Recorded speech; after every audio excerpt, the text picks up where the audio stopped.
예, 오늘 세대적 진리 성경의 숫자들 계속 이어서 보겠습니다.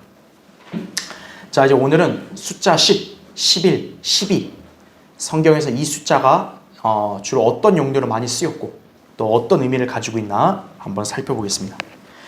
특히나 이제 오늘 강의는요, 이 숫자들 중에서 참 비중 있는 숫자를 다룹니다. 그 숫자 10, 결론부터 말씀드리면 이방인의 수고요. 숫자 12, 이것은 유대인의 숫자입니다. 성경에는 땅의 온 민족들 중에서 오직 두 부류로만 나누죠. 유대인 아니면 다 이방인이죠. 그렇죠? 이제 교회는 또 별개로 또 특별한 존재지만 이제 땅의 민족들을 기준으로 했을 때는 유대인 아니면 그냥 이방인이에요. 그렇죠? 그 두 부류의 대표하는 숫자가 바로 오늘 배우는 또 숫자 10과 10이다라는 것이죠. 그렇죠? 예. 자, 한번 구체적으로 한번 보겠습니다. 자, 먼저 숫자 10. 우리가 열이라고 그러죠. 이방인의 수다 그랬습니다. 그 밑에 보시면 첫 번째요. 숫자 10은 이전의 숫자 5와 7 이거와 같이 그 의미를 가장 쉽게 파악할 수 있는 숫자다 그랬어요. 즉 우리가 계속 숫자를 공부하는데 어떤 숫자는 명확한 의미가 없어요. 그러다 보니까 이런 용례들을 갖고 이런 거에 많이 쓰였다라고만 우리가 그렇게 간주할 뿐이지 어떤 숫자는 의미가 명확하지 않아요. 근데 그에 반해서 어떤 숫자들은 의미가 명확해요. 숫자 5, 죽음이죠. 숫자 7, 완성이죠. 그와 같이 숫자 10도 동일한 부류다는 거죠. 예, 분명한 의미가 있어요. 성경을 믿지 않는 학자들은 이 숫자 10을 그냥 완전함의 수 정도로만 간주를 합니다. 쉽게 말해서 우리가 우리 이방 민족들의 그 수 체계를 보면 10진법 아니에요. 10까지 끝나고 다시 뭐예요? 11부터 20, 또 21부터 30, 10단위로 계속 끊어지죠. 그러다 보니까 그 10이라는 숫자를 갖고 이게 완전합니다. 이렇게만 간주하는데 성경 여러 곳을 살펴보면 이 숫자는 완전함보다는 이방인들과 연관되어 있다는 점을 발견할 수 있다라는 것이에요. 오히려 성경에서 완성의 수는 7이죠. 그렇죠? 10은 아니죠. 자, 두 번째 보세요. 성경적으로 이 숫자가 사용된 용례들을 보면 그래서 왜 이방인과 연관되어 있냐라고 했을 때 이방인들과 연관된 계보가 나와요. 또 이방인들의 왕국, 또 이방인들과 연관된 경륜 등에서 이 숫자가 많이 발견되더라라는 거죠. 그래서 우리가 이방인의 수다라고 이렇게 정리를 하는 거예요. 정의를 하는 거예요. 자, 밑에 괄호 1번 보세요. 가장 쉽게 이 숫자 용례가 어디서 보냐면 노아를 통해 볼 수 있습니다. 노아는 아담의 몇 대 손이에요? 10대 손이에요. 자, 그래서 이 노아는 어떤 인물입니까? 이방인들의 조상이죠. 왜냐하면 노아의 세 아들이 셈함, 야펫, 이 세 아들을 기준으로 전 세계에 어때요? 인종이 결정이 된 거죠. 그렇죠? 예. 그래서 그 세 아들이 지면에 흩어져서 자손들을 낳음으로써 마침내 뭐가 형성이 돼요? 이방인들이 형성되었다라는 것입니다. 그들의 계보를 또 어디서 제시하고 있어요? 창세기 10장에서 제시하고 있다라는 거죠. 예. 그리고 최초의 이방 왕국 바벨이죠. 예. 바벨이란 이방 왕국도 어때요? 창세기 10장에서 나온다라는 거죠. 자, 이것만 봐도 숫자 10이 이방인의 수구나 이렇게 짐작하기에는 무리가 없다 이거죠. 자, 밑에 보세요. 괄호 2번. 창세기 16장 3절에서는 아브라함이 가나안 땅에 거한 지 10년이 되었을 때 함족 출신의 이방 여인을 아내로 맞이하여 하나님의 약속과 무관한 육신의 자녀 이스마엘이 나왔죠. 예. 그러니까 하갈은 이집트 여자 아니에요. 어떻게 보면 히브리인이 아니란 말이에요. 하나님이 택한 백성이 아닌데 그 여인을 아내로 맞이했다 이거죠. 그리고 약속과 무관한 육신의 자녀를 낳았죠. 그것도 몇 년 후에 난 거예요. 가나안 땅에 거한 지 10년 후다 이거죠. 자, 괄호 3번. 창세기 24장 10절, 22절, 55절에서 숫자 10, 열이란 단어가 3번 연속이 등장을 해요. 창세기 24장은 당연히 어떤 사건입니까? 이제 아브라함이 자기 종을 그 하란 땅에 보내서 그 이제 이삭의 신부감을 찾는 거죠. 예. 자, 그 숫자 모두 이삭의 아내인 리브카와 그의 집안과 관련해서 등장을 하는 거예요. 그러면 리브카는 이 창세기 24장에서 지금 어떤 상황이 어떤 상태예요? 유대인이 아직 아니죠. 리브카는 할례받지 않은 이방 여인이죠. 아브라함의 조상들의 또 후손들이죠. 또 그 사람들은 그렇죠? 아직 유대인들이 아니다는 거죠. 이방인들인 거죠. 그래서 숫자 10이 많이 등장을 하고 있다는 거죠. 또 여기서 좀 번외로 들어가 보면 여기 그 이삭이 예수 그리스도를 예표하고 리브카가 교회를 예표한다 그랬잖아요. 그렇죠? 예. 그러니까 이방인들이 어떻게 보면 중심이 된 어떤 교회, 그 이방인 신부인 교회도 리브카가 예표잖아요. 그러니까 역시 숫자 10이 연관되어 있는 게 의미심장한 거죠. 그렇죠? 자, 또 보세요. 괄호 4번. 다니엘 2장에서 마지막 이방 왕국은 느부갓네살 꿈에 나타난 형상의 10발가락입니다. 자, 마지막 때 전 세계를 지배하는 이방 왕국도 역시 몇 왕국이에요? 10개 왕국이라는 거죠.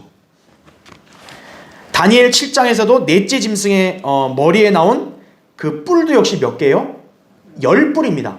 그래서 느부갓네살 형상의 10발가락, 그 다음에 짐승의 머리 위에 있는 10뿔, 모두 동일한 10개 이방 왕국들의 왕들을 나타낸다 그랬죠. 사도 요한이 계시록 17장에 본 그 짐승, 적그리스도의 10뿔과 일치한다라는 거죠. 그러니까 마지막 때 세계를 장악할 적그리스도의 그 왕국도 역시 뭐예요? 10나라다라는 거죠. 10왕들이라는 거죠. 숫자 10이 이방인과 연관되어 있는 겁니다. 자, 그런 어떤 일반 역사적인 그런 사건을 통해 볼 수 있고, 또 보세요. 바로 5번. 자, 영적으로도 보면 이 10이 이방인과 좀 연관이 많이 있어요.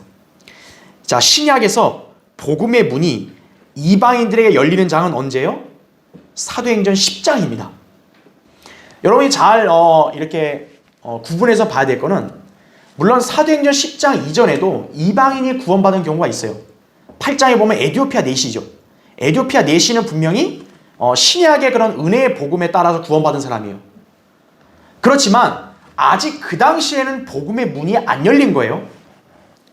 복음의 문이 이방인에게 열린 것은 사도행전 10장의 코넬료 때부터예요. 왜냐하면 복음의 문을 여는 열쇠는 하나님이 누구에게 주신 거예요? 베드로에게 주셨다는 거죠. 바울이 아니에요. 그러니까 베드로를 통해서 복음의 문이 일단 열린 거죠. 그러니까 사도행전 2장에서 유대인들에게 먼저 복음의 문이 열렸고, 그 다음 어때요? 사도행전 10장에서 이방인에게 복음의 문을 연 게 베드로다라는 거죠. 그게 10장인 거죠. 그래서 그 이후부터 이제 어떻게 돼요? 이제 본격적으로 이방인들에게 복음 전파가 이제 점차적으로 확산이 되고, 이제 이방인들을 위한 일꾼인 바울이 이제 사역의 부르심을 받는 거죠. 자, 사도행전 10장에 역시 이방인들에게 복음의 문이 열린다. 또 이방인들을 향한 선교의 부르심 메시지 어디서 나와요? 로마서 10장에 나오는 거예요. 로마서 10장에 보면 이방인들이 구원받을 수 있는 가장 정확한 답이 거기 나와요. 로마서 10장 9절 10절이죠. 내가 내 입으로 주 예수를 시인하고 하나님께서 그를 죽은 자들로부터 살리신 것을 내 마음에 믿으면 구원을 받으리라 하죠. 또 13절에도 주의 이름을 부르는 자는 누구나 구원을 받으리라.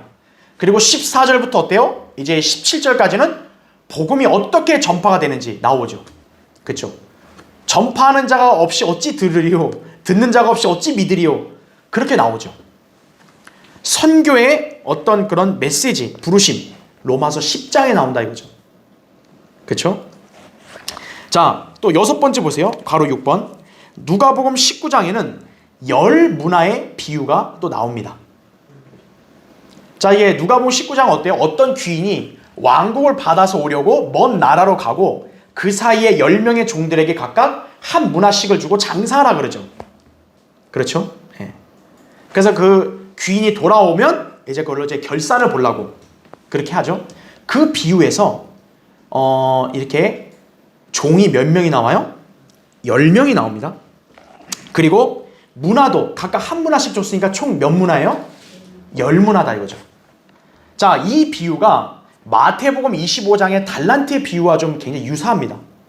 그러다 보니까 일반 교회들은 마태복음의 달란트 비유와 누가복음 문화의 비유를 그냥 똑같이 교회에다 적용시키는 거예요. 하지만 다르다라고 제가 예전에 말씀드렸죠. 왜 다릅니까? 마태복음 25장의 달란트는요, 이렇게 10명의 종이 따로 등장한다기보다는 그냥 뭐예요? 어떤 종들마다 달란트도 주어지는 게 달라요. 어떤 사람은 뭐 10달란트 주고, 그쵸? 이렇게 또 다르죠. 하지만 누가복음 19장은 어때요? 동일하게 한 문화를 주죠. 그리고 마태복음 25장에서도 돈, 그 화폐의 명칭이 달라요. 달란트가 나와요. 마태복음에는. 달란트는 유대인의 화폐 단위죠. 근데 누가복음의 문화는 유대인의 화폐 단위가 아니에요. 무게 단위가 유대인이 아니라 어디 거예요? 이방인 겁니다. 그 문화가 바로 영국의 파운드예요. 파운드. 왜 하필 이방인의 그런 화폐, 어떤 그런 무게 그런 수치가 나오냐 이거죠. 바로 누가복음 19장은 하나님의 나라에 관한 이방인들에게 연관된 비유인 거예요. 그래서 숫자 10이 많이 부각이 되고 있다라는 것을 우리가 또 기억해야 됩니다.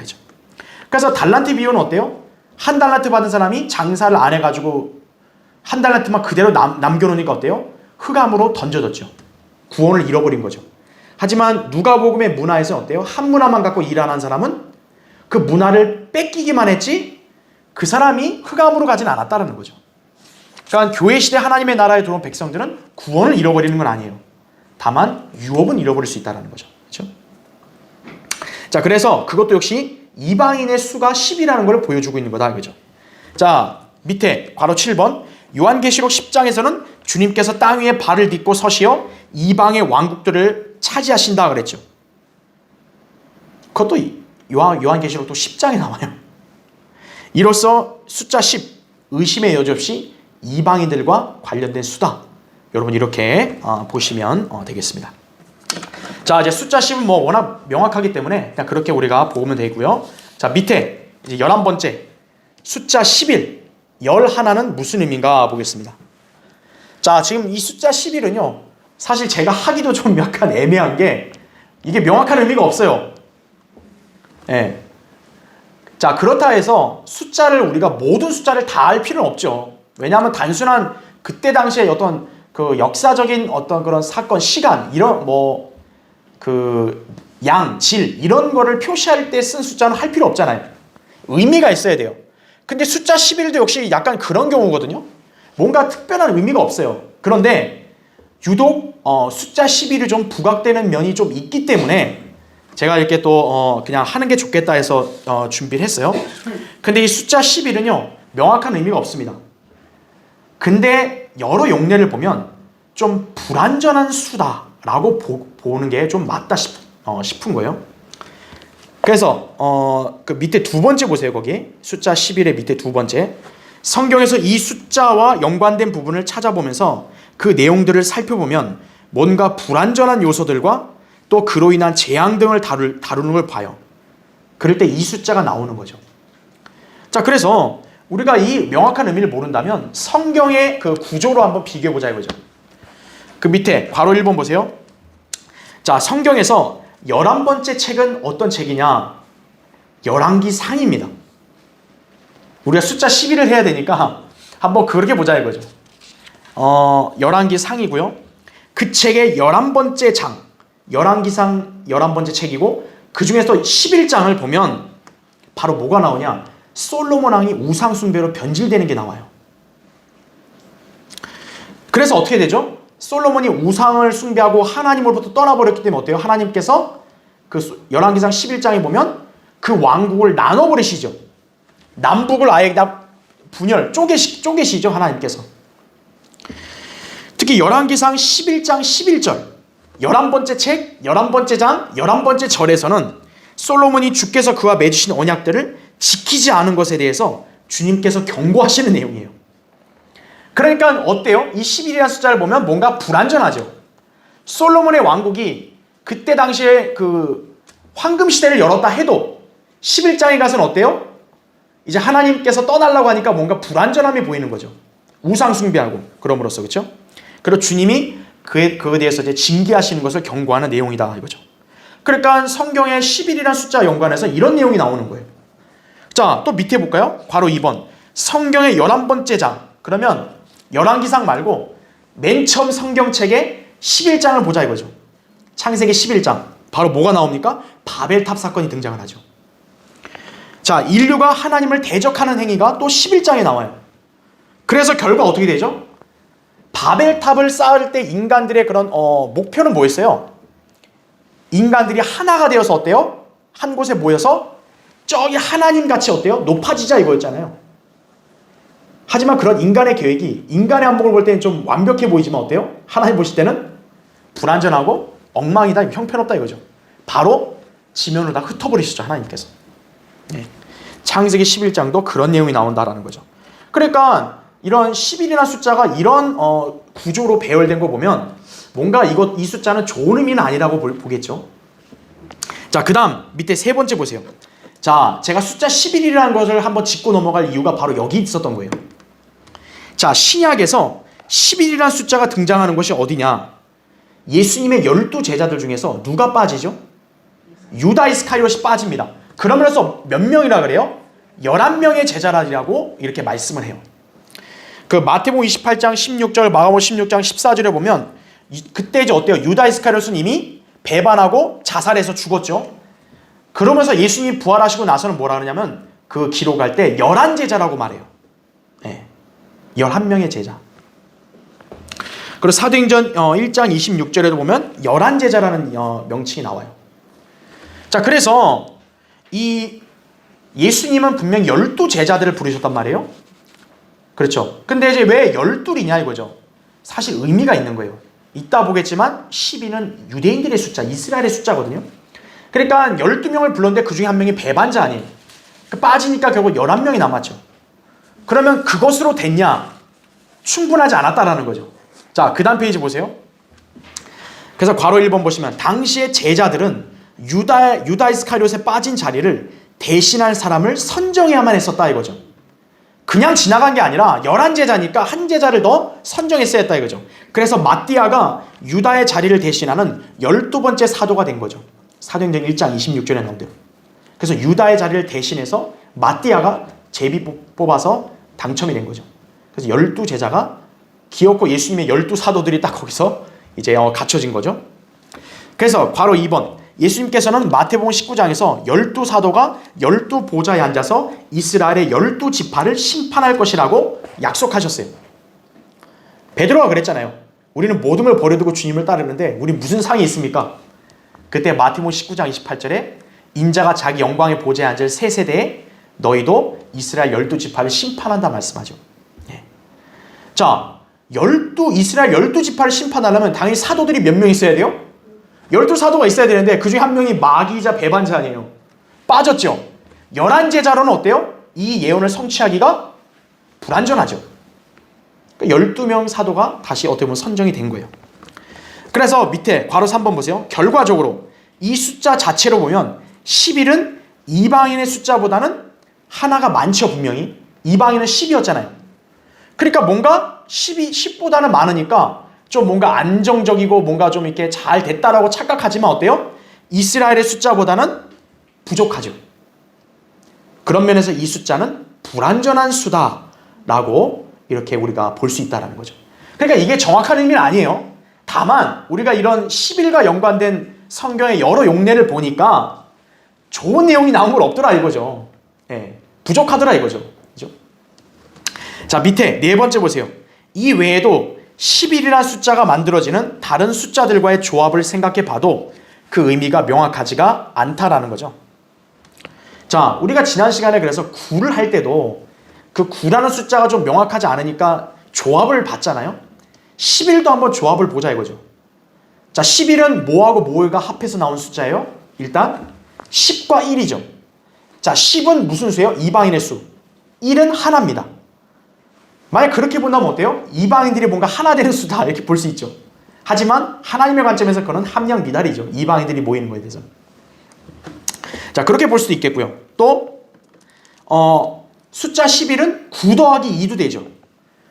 근데 우리가 보면 9라는 숫자가 정확히 하지 않았잖아요. 그냥 만약에 열매 맺는 수다로 했다면 숫자 2는 분리인데 열매가 분리된다? 뭔가 그것도 좀 약간 명확하지 않아요. 또 7 더하기 4도 11이죠. 그렇죠? 그것도 뭔가 좀 안 나와요. 그리고 5 더하기 6, 11이죠. 5는 죽음의 숫자, 6은 인간이 죽는 거? 그것도 뭔가 좀 의미가 뭐 정확하진 않지만 어쨌든 의미가 좋은 건 아니에요. 자, 그래서 이러한 여러 용례들을 보면 숫자 11은 뭔가 부족하고 불완전하고 뭔가 좀 부정적이구나. 이렇게만 우리가 용례를 짚고 넘어가면 될 것 같습니다. 예. 자, 그 다음 이제 12번째 보겠습니다. 자, 숫자 12, 12. 이것은 이제 이스라엘의 숫자예요. 예. 뭐 이것은 왈가왈부할 필요 없어요. 그냥 너무나 명확해요. 숫자 12는 이스라엘의 숫자 이거죠. 자, 밑에 보세요. 첫 번째, 숫자 12, 12는 성경에서 명확하게 그 의미를 알 수 있다 이거죠. 이 숫자에는 모두 이스라엘과 연관해서 사용되고 있다라는 거죠. 자, 이로써 이방인과 유대인이 명확하게 구별됨을 알 수 있는 거죠. 네. 이방인은 10, 유대인은 12 이렇게 명확하게 이렇게 딱 구별이 되는 거죠. 자, 이 숫자 12가 왜 이스라엘과 연관이 잘 돼 있냐면 그 밑에 보세요. 괄호 1번. 이스라엘 민족의 선조이자 최초의 히브리인이라 할 수 있는 아브라함이, 자, 아브라함이 이제 하나님 앞에 택함을 받고 부르심 받을 때가 언제예요? 창세기 12장이에요. 예. 창세기 12장 이전에는 어떤 유대인과 연관된 사람도 없어요. 모두가 뭐예요? 다 그냥 하나님 앞에서는 그냥 한 이방인들이 뿐이었죠. 근데 이제 12장 가서 이제 아브라함이 어떻게 보면 최초의 히브리인으로 별도로 이제 부르심 받고 택함 받는 거죠. 자, 괄호 2번. 이스라엘 자손 모두 몇 명이에요? 물론 이제 좀 더 많죠. 하지만 지파를 형성할 수 있는 자손은 몇 명으로 딱 정했어요? 12이죠. 그리고 이들이 기반이 되어 자손이 뭐 12이고 12지파가 형성된다 이거죠. 또한 이스라엘이 국가로 태동되는 것을 기록한 장은 어디예요? 출애굽기 12장이에요. 창세기 12장은 유대인의 선조가 부르심 받은 거고, 출애굽기 12장은 뭐예요? 이스라엘이 국가로 태동이 되고 부르심 받은 거고, 이제 이집트에서 불륜을 받는 거고. 자, 의미심장하죠? 자, 밑에 괄호 3번. 출애굽기에서 대제사장의 흉배에 관해 나올 때 그 흉배에는 12보석들을 붙이죠. 그것들은 각각 이스라엘 지파들을 상징한다 그랬어요. 대제사장 흉배에 있는 이 보석들도 수백 개도 아니고 뭐예요? 단지 12개. 각 한 개마다 지파를 상징한다. 괄호 4번. 성막에 있는 차려놓은 빵덩어리 모두 몇 덩어리입니까? 12덩어리죠. 괄호 5번. 이스라엘이 카데스바네아에서 카나안 땅을 정탐하라고 보낸 정탐꾼들 모두 몇 명이에요? 12명이죠. 예. 근데 우리가 아까요 숫자 이거 10 할 때 여기 보면 10일 할 때 10과 2 숫자 10이 이방인 숫자 아니에요. 그렇죠? 2가 분리.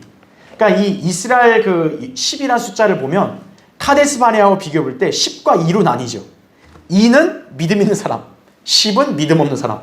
그렇죠? 그러니까 숫자 10인 이방인의 수도 성경적 관점으로 볼 때 좋은 게 아니에요. 그렇죠? 그걸 보면. 자, 밑에 보세요. 괄호 6번. 요한계시록 12장에서는 이스라엘을 상징하는 여인이 나오죠. 그녀의 머리는 뭐가 있어요? 12별이 있는 12멸관 있죠. 12개 별이 있죠. 요셉이 꾼 꿈에 의하면 그 별들은 이스라엘 자손들을 상징한다라는 거죠. 예. 그 창세기 37장에 요셉이 꿈을 꿨잖아요. 꿈을 꿔서 자기 형들한테 그거를 설명을 하죠. 여기 해하고 달하고 11개 별이 자기에게 경의를 표한다는 거죠. 근데 그 당시 형제들은 그걸 다 알았죠, 의미가. 그 말이 결국 뭐예요? 자기들이 요셉한테 경의를 표한다는 거 아니에요. 요셉이 높아진다는 거 아니에요. 그러니까 요셉을 뺀 11개 별이라 그런 거죠. 그러니까 요셉이 만약 있었으면 별이 뭐예요? 12개인 거죠. 자, 밑에 보세요. 괄호 7번. 예수님께서 공생의 기간 동안 부르신 제자들 모두 몇 명입니까? 12명이죠. 그리고 예수님 당시에요. 이렇게 여러 그 병자들을 치유해 주셨잖아요. 그 중에 유출병을 앓던 여인을 치유하신 적이 있어요. 물론 이 여인은 예수님의 옷자락을 자기가 직접 만져서 났죠. 근데 그 여인이 몇 년 동안 유출병을 앓았냐고 나오냐면 12년이라 그래요. 왜 12년 된 유출병 된 여인이 나오냐? 바로 그 10이라는 숫자가 이스라엘을 상징하는 거예요. 그래서 그 여인은 이스라엘을 상태를 보여주는 거예요. 그래서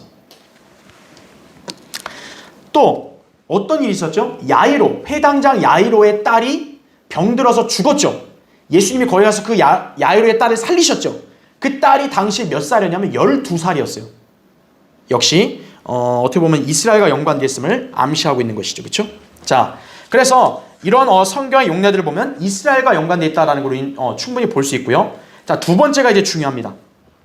자, 지금 현 세대에서도 10이라는 숫자가 이스라엘과 많이 연관되어 있는 걸 봤는데, 자, 영원 세계는 어떨까요? 영원 세계. 우리가 이제 영원 세계로 돌입하면 역시 이 10이라는 숫자가 이스라엘과 연관되어 있음을 더 명확하게 보는 거예요. 자, 밑에 보세요. 괄호 1번. 영원에서는 어때요? 구원받은 12민족이 등장하는데 그 기준은 이스라엘 지파의 수에 따라 나뉜 것이다 그랬어요. 자, 한번 여러분 찾아볼까요? 성경 한번 신명기 32장 한번 보세요.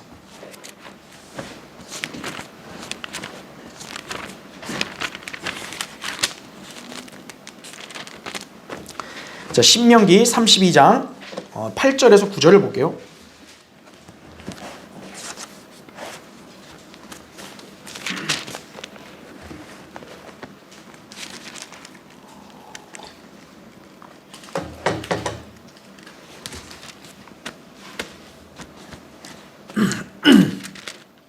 자, 신명기 32장 8절 9절.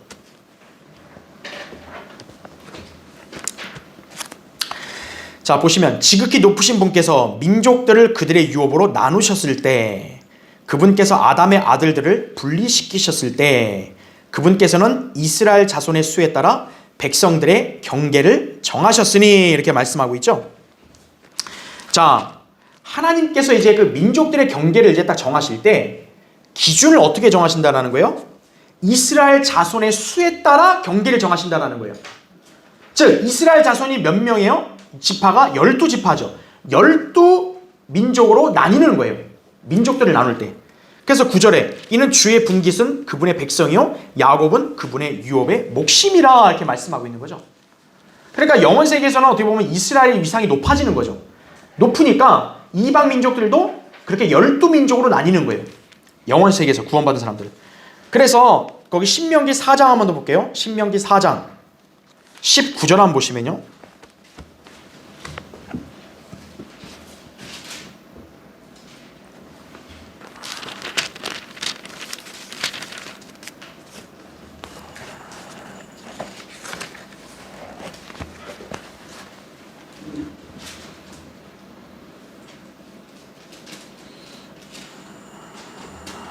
자, 신명기 4장 19절에 또 내가 내 눈을 들어 태양과 달과 별들, 즉 하늘의 모든 군상을 보고 그것들을 경배하고 그것들을 섬기도록 이끌려서는 안 될지니. 자, 보세요. 그것들은 주 너의 하나님께서 온 하늘 아래 모든 민족들에게 나누신 것이니라 이렇게 말씀하죠. 사람들은 이 우주 천체에 있는 그런 별들을 굉장히 신성시하는데 이스라엘 백성에게는 그걸 경배하지 마라 그런 거예요. 왜냐하면 그거는 단지 뭐예요? 하나님께서 그 하늘 아래 있는 각 민족들에게 나누신 것이다 이거죠. 은하계에 뭐 몇 천억 개 별이 있다 뭐 그렇게 얘기하지만 하나님의 관점에서는 어때요? 이제 별들도 딱 12별짜리로 나뉘시는 거죠. 왜냐하면 그것이 바로 이스라엘 지파 수의 기준대로 분류를 하시는 거고 민족들이 이제 거기에 속하게 하는 것이. 그래서 우주에 있는 황도 12궁의 12별자리들 무슨 자리 막 그러잖아요. 그게 뭐냐면 바로 이스라엘 지파의 수와 일치하는 거죠. 그리고 실제 보면 우리의 그 시간 체계도 어때요? 달력도 12월이잖아요. 12달이잖아요. 12달, 12별자리. 그래서 그것이 결국 각 민족이 하나의 별자리에 할당되는 거예요. 이스라엘 각 지파에 속하게 한 별자리에 할당된다라는 거죠. 자, 그래서 다시 이제 교환을 보세요. 괄호 2번 보시면 요한계시록 21, 22장에 나오는 새 예루살렘 성벽에는 지파들을 위한 12대문이 있다 이거죠. 그러니까 새 예루살렘의 12대문이 왜 그래요? 각 대문이 한 민족, 한 지파에게 해당되니까 그 해당되는 지파 민족들은 그 문으로 들어와야 되는 거죠. 또 도성 안에는 또 뭐가 아니면 사도들을 위한 12기초석이 있다 이거죠.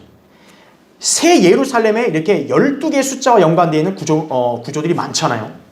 거기에 기초석은 어린 양의 12사도들이다. 그죠? 그래서 아까 제가 숫자 11을 할 때도 왜 12사도를 이렇게 선정했냐? 바로 여기에 있는 거예요. 여기. 그리고 보세요. 밑에 괄호 3번. 또한 생명수의 강 양편에는 12지파의 수를 따라 계수된 민족들을 위해서 뭐가 있냐면 12가지 과실을 맺히는 생명나무가 또 있어요. 우리 예전에 요한계시록 공부할 때 여러분 다 배우셔서 기억나시겠지만 12대문에 그죠? 달마다 이제 들어와서 그죠? 거기서 이제 생명나무의 과실을 계명을 지키고 하는 사람들을 먹는 것이죠. 그렇죠? 그래야 영생을 얻는다. 그렇게 얘기했잖아요. 그렇죠? 그러니까 그것도 뭐예요? 10이다 이거죠. 12. 자, 이스라엘 수와 다 연관돼 있고 그만큼 이스라엘의 위상이 이제 다가올 세상에서는 엄청 높아지는 거죠. 기준이 되는 거죠. 자, 그래서 마지막 세 번째 보세요. 이처럼 12 숫자 12는 분명 이스라엘을 언급하는 숫자다라는 거죠. 자, 지금 쉽게 한번 예를 들면요. 우리가 지금 오후 성경 강의 때 배우는 책 다니엘 있잖아요. 다니엘이 총 몇 장이에요? 12장이잖아요. 12장 아니에요. 그러니까 다니엘의 어떻게 보면 약간의 중심이 뭐예요? 다니엘에는 교회에 관련된 내용들이 거의 없어요. 없어요, 그냥. 다 유대인들이 고난과 심판을 통과하고 회복된다. 그 내용이 나오는 거 아니에요. 그렇죠. 그리고 다니엘 12장에 보면 이스라엘 자손을 대표하는 천사장 미카엘이 일어선다는 말이 나와요. 그것도 12장에서. 그렇죠? 자, 이스라엘이 대환란을 거쳐 회복될 것임을 증거하는 다니엘 책도 12장. 다시 말해서 바로 이 숫자 12, 12는 이스라엘을 상징한다. 이렇게 기억하시면 되는 거죠. 그렇죠? 그러니까 오늘 숫자 11이 좀 약간 불명확하고 해서 어려웠고 그냥 우리는 용례만 봤지만 10과 12는 그 의미가 명확하다라는 거죠. 10은 이방인의 수, 12는 이스라엘의 수다. 그렇게 여러분 기억하시면 되겠습니다. 자, 다음 시간에 우리 다른 숫자 하도록 하겠습니다.